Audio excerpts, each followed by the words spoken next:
Hak adalah sesuatu yang menjadi bagian kita, dan kewajiban adalah sesuatu yang harus kita lakukan dengan rasa tanggung jawab.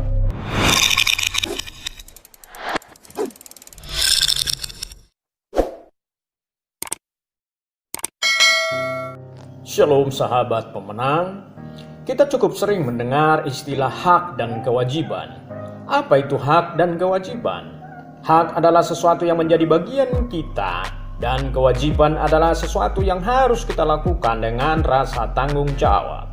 Kalau kita mengerti betul apa itu hak dan kewajiban, kita sebagai anak Tuhan, kita akan mampu melihat kebaikan Tuhan melebihi orang-orang Kristen yang lain. Mengetahui dan mengalami kebaikan Tuhan itu adalah dua istilah yang berbeda. Semua orang mengetahui bahwa Tuhan itu baik, tetapi belum tentu merasakannya.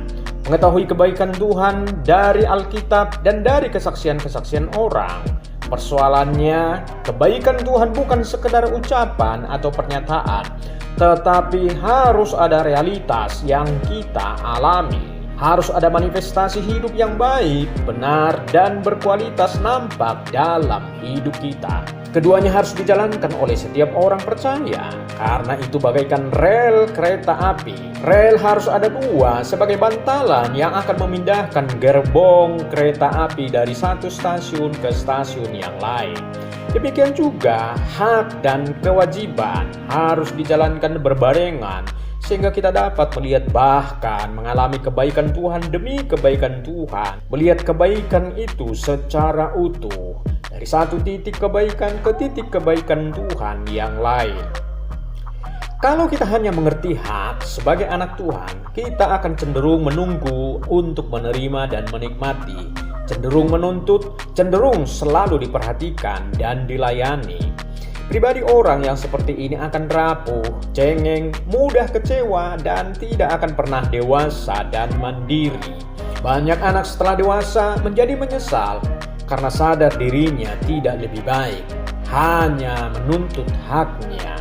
Termasuk orang tua juga menyesalinya, melihat kebaikan hanya dari satu sisi saja, menerima hak-hak sebagai anak saja. Kita juga harus mengerti kewajiban.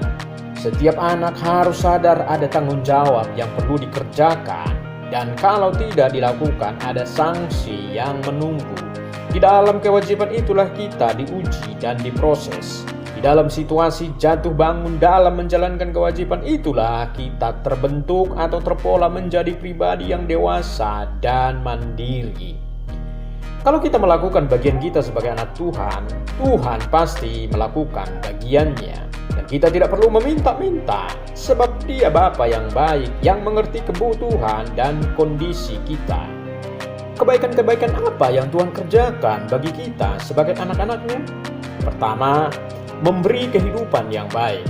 Aku datang untuk memberi hidup dan hidup yang berkelimpahan.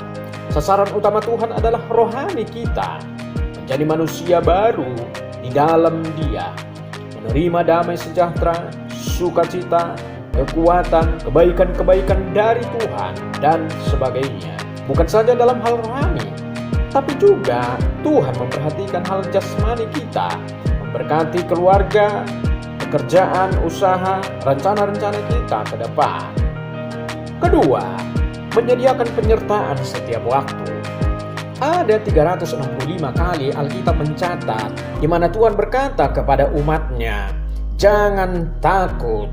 Artinya selama setahun, setiap hari Tuhan mengatakan kepada kita, "Jangan takut karena Aku menyertaimu."